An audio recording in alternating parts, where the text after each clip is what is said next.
مسلمانوں کے لیے قبلہ اول، یہودیوں کے لیے ہیکل سلیمانی، عیسائیوں کے لیے وہ مقام جہاں عیسیٰ ابن مریم کو صلیب پر چڑھایا گیا۔ یہ دنیا کی واحد سرزمین ہے جس کو مسلمان، یہودی اور عیسائی تینوں مقدس مانتے ہیں۔ اس کے گلی کوچے کئی جنگوں کی عینی شاہد ہے۔ اس کی بستیوں نے درجنوں بار مکینوں کو جلا وطن ہوتے دیکھا ہے۔ تاریخ کی کتابوں میں ارض مقدس پر پہلا حملہ تقریباً 2500 سال پہلے 587 قبل از مسیح میں سلطنت بابل کے بادشاہ نے کیا۔ اس کی فوج نے ہیکل سلیمانی کو تباہ کیا، ہزاروں یہودیوں کو قیدی بنایا، انہیں ان کے گھروں سے بے دخل کر کے غلام بنا کر لے گیا۔ اس حملے کے نتیجے میں تابوت سکینہ غائب ہو گیا، جس کا آج تک سراغ نہیں لگایا جا سکا ہے۔ کہا جاتا ہے کہ اس صندوق میں حضرت موسیٰ کا عصا، حضرت ہارون کا امامہ، حضرت سلیمان کی انگوٹھی، منسلوہ سمیت انبیاء علیہ السلام کی مزید نشانیاں موجود ہیں۔ یہودیوں کی مشکلات اس وقت ختم ہوئیں جب 539 قبل مسیح میں ایران کے پہلے بادشاہ سائرس اعظم نے سلطنت بابل کو فتح کیا۔ یہودی قیدیوں اور غلاموں کو رہا کیا، انہیں اپنی سرزمین پر واپس جانے کی اجازت دی۔ یوں جلا وطن ہوئے یہودی اپنی سرزمین پر واپس لوٹے۔ انہوں نے ہیکل سلیمانی کو اثر نو تعمیر کیا۔ زیادہ وقت نہیں گزرا کہ رومی افواج 63 قبل مسیح میں یروشلم پر حملہ آور ہوئی۔ ہیکل سلیمانی کو پھر تباہ و برباد کیا گیا، یعنی یہودیوں کی عبادت گاہ کا نام و نشان پھر صفحہ ہستی سے مٹ گیا۔ وقت گزرا، قیصر روم کا اقتدار رومی یہودی بادشاہ ہیرڈ کے ہاتھ میں آ گیا اور اس نے اپنے دور میں ہیکل سلیمانی کو پھر سے تعمیر کروا دیا۔ یہی وہ دور تھا جب انبیاء کی سرزمین فلسطین پر ایک اور نبی حضرت عیسیٰ علیہ السلام کا نزول ہوا اور بعد میں انہیں یہیں مصلوب بھی کیا گیا۔ اس کے بعد مسیحیوں کے لیے بھی یہ سرزمین ارض مقدس بن گئی۔ نزول عیسیٰ کے بعد یروشلم پر پہلا حملہ 17ویں عیسوی میں رومی شہنشاہ تیتوس نے کیا۔ اس نے یہودیوں کو قتل کیا، ہیکل سلیمانی کو مسمار کیا، زندہ بچ جانے والوں کو جلا وطن کیا۔ وقت نے کروٹ لی اور 6 صدی بعد جا کر حالات پھر تبدیل ہوئے۔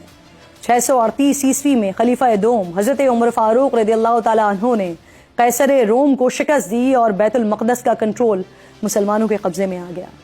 تاریخ میں یہ پہلی بار تھا کہ اس پاک سرزمین پر خون کا ایک قطرہ نہیں بہا اور فتح نصیب ہوئی۔ تقریباً 500 سال مسلمانوں نے بیت المقدس کی پاک سرزمین پر حکومت کی۔ 1099 عیسوی میں پہلی صلیبی جنگ چھڑ گئی۔ صلیبیوں نے مسلمانوں کو شکست سے دوچار کیا۔ عیسائیوں کا بیت المقدس پر قبضہ ہو گیا تو انہوں نے مسجد اقصیٰ میں بہت رد و بدل کی۔ مسجد میں رہنے کے لیے کمرے بنائے، متعدد دیگر عمارتوں کا اضافہ کیا، مسجد کے اندر اور اس کے ساتھ ساتھ گرجا گھر بھی بنا لیا۔ اس جنگ میں مسلمانوں کا بہت خون بہایا گیا۔ مسلم سلجوق ریاست بڑھ چکی تھی، مسلمان زوال کا شکار تھے، لیکن انہوں نے بیت الاقصیٰ پر اپنا کلیم نہیں چھوڑا تھا۔ تقریباً 90 سال گزر گئے، مسلمان اپنی کھوئی ہوئی زمین واپس نہیں لے سکے، لیکن کیا اس وقت مسلمانوں نے ہمت ہار دی؟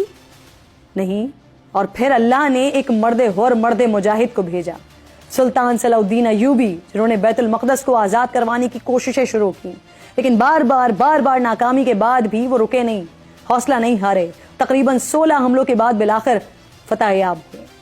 سلطان نے مسجد اقصیٰ کو اپنی اصل حالت میں بحال کیا۔ تاریخ کی کتابوں میں آتا ہے کہ مسلمانوں نے مسلسل 1 ہفتے تک مسجد کو عرق گلاب سے غسل دیا۔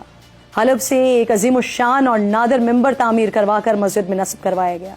صلیبی اس کے بعد بھی نہیں رکے، چالے چلتے رہے، مذہب کے نام پر گمراہ کر کے اتحاد بناتے رہے، سازشوں اور طاقت سے بیت المقدس حاصل کرنے کی کوششیں کرتے رہے، لیکن ناکام رہے۔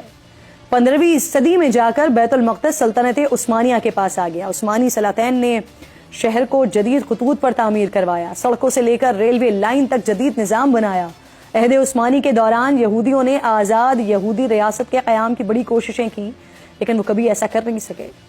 1917 میں عثمانی سلطنت کا خاتمہ ہوا، برطانیہ نے بیت المقدس پر قبضہ کر لیا، اور پھر وہ ہوا جس کا نتیجہ آج فلسطین کی مظلوم عوام سمیت پوری دنیا بھگت رہی ہے۔ دنیا بھر سے یہودیوں کو لا کر یہاں بسایا گیا۔ طویل منصوبہ بندی کے بعد 1948 میں یہودی آباد کاروں نے اپنی مذہبی ریاست اسرائیل کے قیام کا اعلان کیا۔ فلسطینیوں اور دیگر عرب ریاستوں نے اس کو تسلیم کرنے سے انکار کیا۔ بین الاقوامی برادری نے اس کو غیر قانونی قرار دیا، لیکن اسرائیل ٹس سے مس نہیں ہوا۔ اسرائیل نے قبضہ چھڑانے کے لیے عرب اسرائیل جنگیں بھی لڑیں، لیکن مسلمانوں کو کامیابی نہیں مل سکی، اور سازش کے ساتھ ساتھ ہمارے ذہنوں میں یہ بات باور کروائی جاتی رہی کہ یہودی دنیا کی سب سے طاقتور قوم ہے اور مسلمان اس سے لڑ نہیں سکتے، جیت نہیں سکتے۔ مسلمان حکمرانوں کی عیاشیوں نے مسلم دنیا کو کمزور بنایا، جس کا فائدہ اسرائیل کو ہوا۔ آج ہمارے بڑے بڑے دانشور بھی یہی کہتے پھرتے ہیں کہ 70 سال میں جو کچھ حاصل نہیں کر سکے وہ اب کیا حاصل کر لیں گے۔ تو ان کی اطلاع کے لیے یہ عرض ہے کہ صلاح الدین ایوبی نے بھی 90 سال بعد مسجد اقصیٰ کو حاصل کیا تھا۔ اس وقت بھی دشمن بڑا مضبوط تھا، مسلمان اس وقت بکھرے ہوئے تھے، لیکن اللہ نے ہمیں فتح دی تھی۔ جس اسرائیل سے ہمیں ڈرایا جاتا ہے، جن یہودیوں کے قصے سنائے جاتے ہیں، کیا انہوں نے اسرائیل کو ایسے ہی حاصل کر لیا تھا؟ انہوں نے بھی 2500 سال طویل جدوجہد کی ہے، لٹتے رہے، قتل ہوتے رہے، قیدی بنے، غلام بنے، جلا وطن ہوئے، گمنامی کی زندگی کاٹتے رہے، الغرض ہر حالات کے بدترین حالات کا سامنا انہوں نے کیا، لیکن اپنی اولادوں میں بس ایک بات منتقل کرتے رہے کہ اس اپنی ریاست کو انہوں نے حاصل کرنا ہے، اور وہ انہوں نے سازشوں سے حاصل کر بھی لیا، اور اب طاقت اور مال کے بل پر قابض بھی رہنا چاہتے ہیں۔ لیکن ہمیں کسی صورت مسجد اقصیٰ کو بھولنا نہیں ہے، چاہے ہم دیکھ رہے ہیں کہ مسلمان ریاستیں عملی طور پر بے بس نظر آ رہی ہیں، چاہے اس وقت دنیا شیطانی قوتوں کے ہاتھ میں ہے، لیکن وقت آئے گا۔ ایمان رکھیے، یقین رکھیے، اور متحد ہونے کی کوششیں کرتے رہیے کہ مسجد اقصیٰ ہماری ہے اور انشاءاللہ ہماری رہے گی۔ وقت ختم ہو گیا ہے پروگرام کا، انشاءاللہ جمعے کو آپ سے ملاقات ہوگی۔ اپنا اور اپنے ملک کا خاص خیال رکھیے، اور فلسطین کو اپنی دعاؤں میں یاد رکھیے۔ اللہ نگہبان۔